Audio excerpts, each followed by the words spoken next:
Vanzelfs wordt op de Dag van de Arbeid de internationale zongen toch Elsenien maar een socialistisch het. Nog voor het debat met onder andere Tweede Kamerlid Lut Jacobi over hoe het nou maakt met de verorings in de zorg.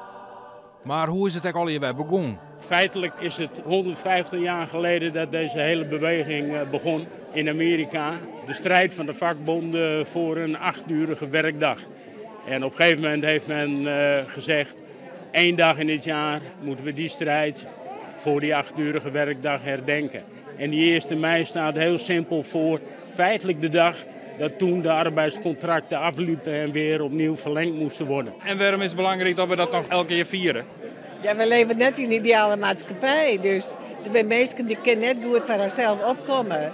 Dus dan de mensen die dat wel kennen, die maken gewoon paalsteen van die mensen, die groepen.